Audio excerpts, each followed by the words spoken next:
Հարգելի հեռուստադիտողներ, այժմ մեր եթերում վերլուծությունների ժամանակն է եւ բնականաբար մեր տաղավարում է Արմեն Չիբուխչյանը, բարև ձեզ Արմեն։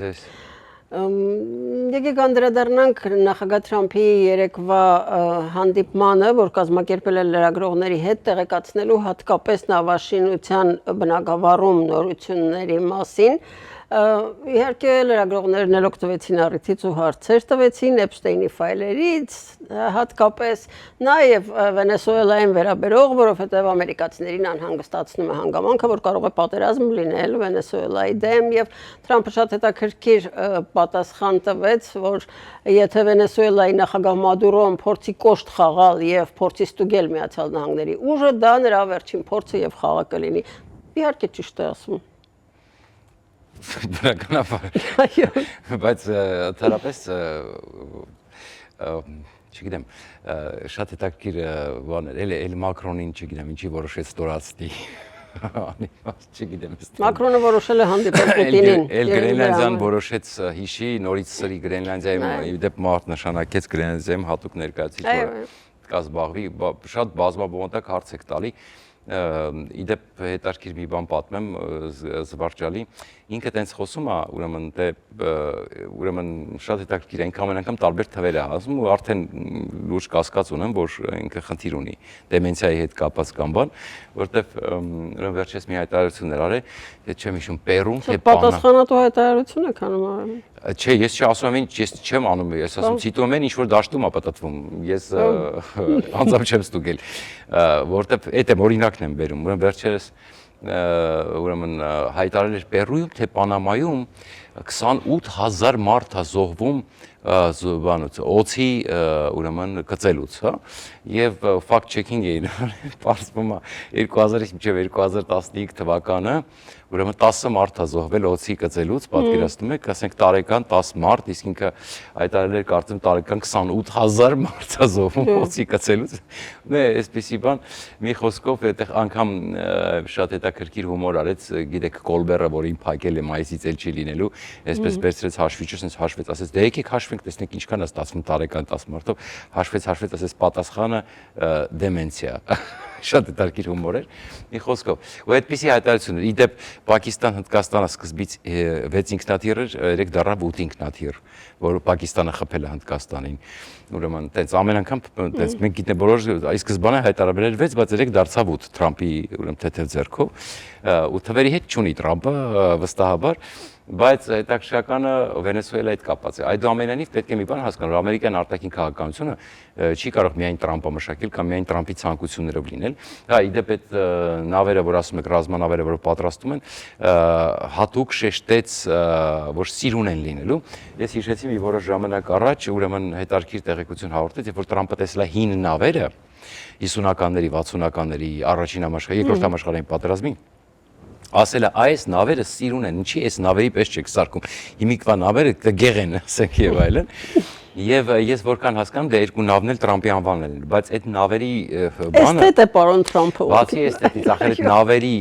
ուրեմն ձևը դա պատահական չի ընտրվում, դա մենակ դիզայն չի, դա ըստ նոր տեխնոլոգիաների, նոր ժամանակների, չգիտեմ, այնտեղ տարբեր տեսանելիության, անտեսանելիության, հազար մի տեսակի խոցելիության, չգիտեմ,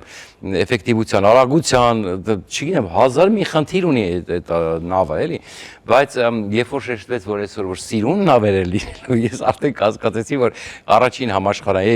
երկրորդ համաշխարհային ինչ-որ մի հատ նավ են սարքելու, հիմա արտադրում են, չէ՞, մի պահ պոպուլյար էր դարձել 80-ականների մեքենաները, ավտոմեքենաները Միացյալ Նահանգներում մի որոշ մոդելներ սկսեցին հանել լրիվ ժամանակակից ներսով, այսինքն ամեն ինչը շարժիչը,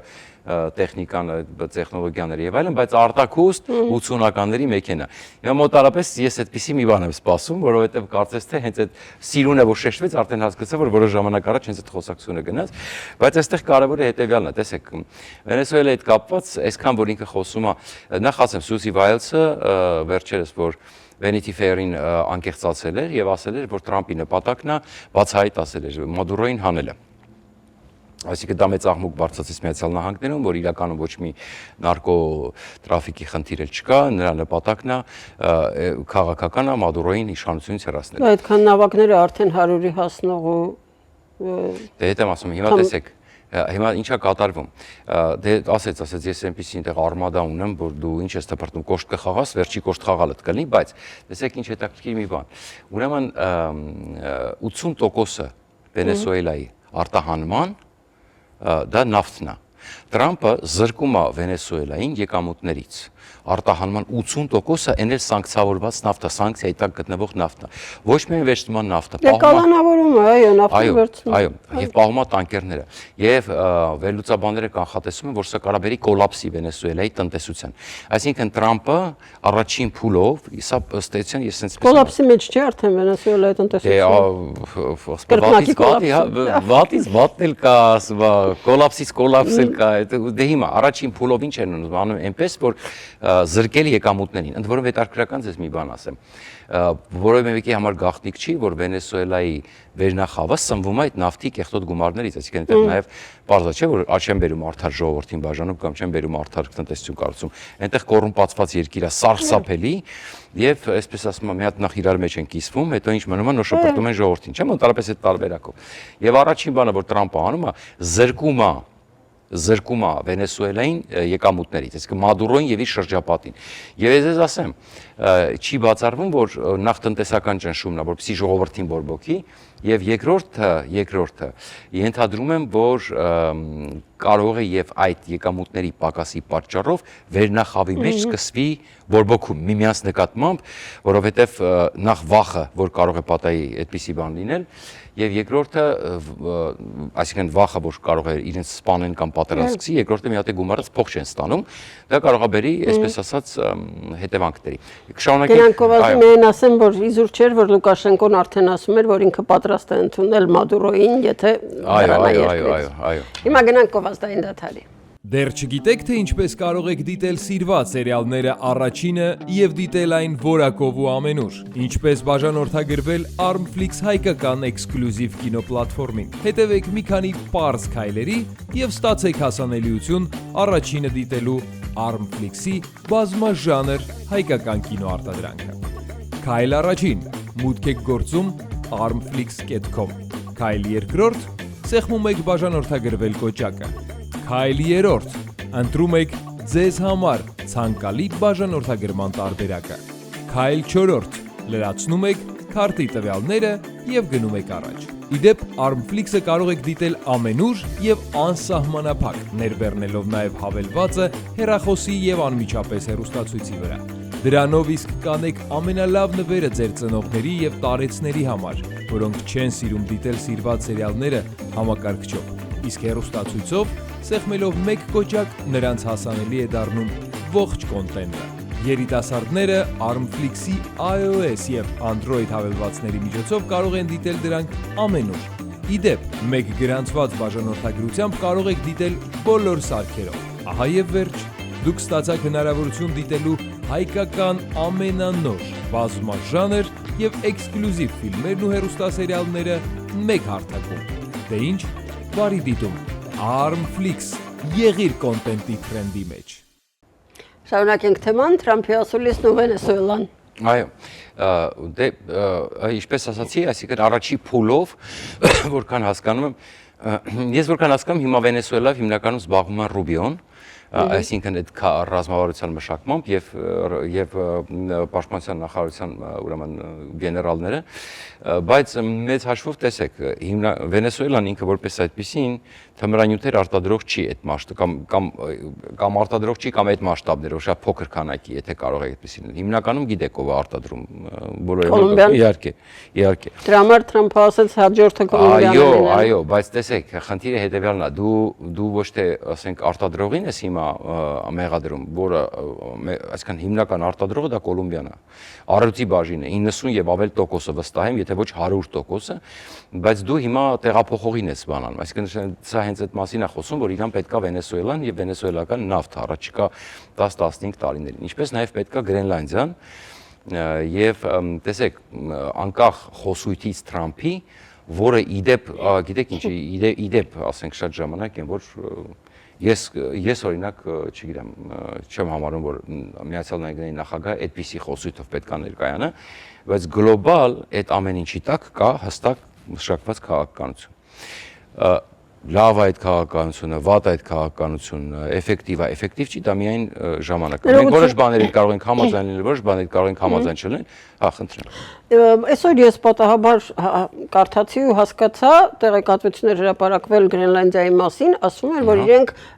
անկախություն հռչակելու իրավունք ունեն հանրաքվեի միջոցով Դանիայից։ Այսինքն այստեղ է փաստորեն խնդիրը, այսինքն կարող է բերել նրան, որպեսզի Գրենլանդիան գնա հանրաքվեի եւ անկախանա։ Այդ դեպքում արդեն Միացյալ Նահանգները հանգիստ կարող է մուտք ունենալ։ Դուք կանխատեսեցիք, տեսեք, շատ այսպես եթե մենք համարենք, դուք այսպեսի միտքը շարունակեցիք շատ սահուն եւ բերեցիք շատ տրամաբանական եզրակացություն։ Այսինքն տեսեք, ես ինչ որ ասեցի, որ ուրեմն ամեն ինչ մշակված լավ քաղաքականություն, տեսեք, բա ինչի է ուղարկում հիմա հատուկ ներկայացուցիչ, հիմա բացատրեմ, եթե չեմ սխալվում, Լուիզիանայի նահանգապետն է, այո, ուրեմն տեսեք, Գրենլանդիան սովորաբար տեսեք հայ-ադրբեջանական այլ կոնֆլիկտներում ոնց է, չէ, եթե դու օրինակ Ուկրաինայի տարածքի հետ կապված կամ Արցախյան պատերազմի եւ միջազգային ասենք եվրոպական մոտեցումները ոնց է, որ հանրաքվե եթե դու անում ես, օրինակ տեսականորեն ասենք Ղրիմի հանրաքվեն ինչի անօրինական, մենք այդ մասին խոսել ենք, որովհետև Ղրիմի հանրաքվեն չէր կարող անցնել ռուսական օրենքներով, որովհետև Ղրիմը չի եղել Ռուսաստանի կազմում, դա աբսուրդ է, որ ռուսները մտնում են հրացաններով կամ կալաշնիկովներով հանրաքվեն են անցկացնում։ Քաղաքակիրթ երկիրը քաղաքակիրթ հարևաններով Գրենլանդիայի դեպքում այդ չէ, այստեղ լուրջ տարբերություն կա, այս դրա համար օրինակաբերում, որ ձեր ասածը ճիշտ է, հենց այդ եմ բացատրում, տեսեք, այսինքն ձեր կասկածները ճիշտ են։ Ինչի մասին է խոսքը։ Եվ ոնց է օրենքով, այսինքն եթե Ուկրաինան, օրինակ Ղրիմը Ուկրաինայի տարածքային ամբողջականության մեջ է, այսինքն Ուկրաինայի մաս է, հետևաբար հանրաքվեն պետք է անցնի ամբողջ Ուկրաինայի տարածքով, Ղրիմում եւ ամբողջ Ուկրաինայի, այսինքն Ղրիմից ոչ միայն կարա հրաժարվի Ղրիմի ժողովուրդը, այլև ամբողջ Ուկրաինայի ժողովուրդը պետք է հրաժարվի։ Նույնը վերաբերվում էր Արցախյան հակամարտությանը, որ տարիներ շարունակ այդ, այսինքն մենք կորցրեցինք առաջին հանրաքվեի էֆեկտը, որը ուրեմն սովետական միության դուրս գալու պահից մենք հենց այդ դա զոհաբերեցինք, վերջ, ով որ դա զոհաբերեց, մենք արդեն կորցրեցինք դիվանագիտական առումով հաղթելու հնարավորությունը։ Մենք պետք է միայն ուժով կարողանանք դա պահենք Իսրայելի պես, հա, մոտավորապես։ Բայց առաջին հանրաքվեն իրավունք չունեինք բաց թողելու, դա էր ամենակարևորը։ Հենց գնացինք Մադրիդյան սկզբունքներ, նոր հանրաքվե եւ այլն, վերջ, արդեն դու ընկնում ես այդ օրենքի տակ, որ հանրաքվեն պետք է անցկացնել ամբողջ Ադրբեջանի տարածքով։ Իսկ Գրենլանդիայի դեպքում, քանի որ Դանիայի հետ հարաբերությունները երբեք չեն եղել բարիդրացիական պաչիկ-պուչիկ չի եւ տարիների ընթացքում բազմաթիվ անգամ գրենլանդացիները բարձրացրել են անկախության հարցը Դանիայից, այստեղ օրենքը սենց է, Գրենլանդիան ի տարբերություն այն դեպքերի, որ ես նկարագրեցի, ուղիղ հանրաքվեով կարող է անկախություն ձեռք բերել։ Ուղիղ հանրաքվեով։ Հենց այդ է պատճառը, որ Տրամպը ուղարկում է, ել եմ ասում, այսինքն Թրամփի տրամաբանորեն ճիշտ է գործում։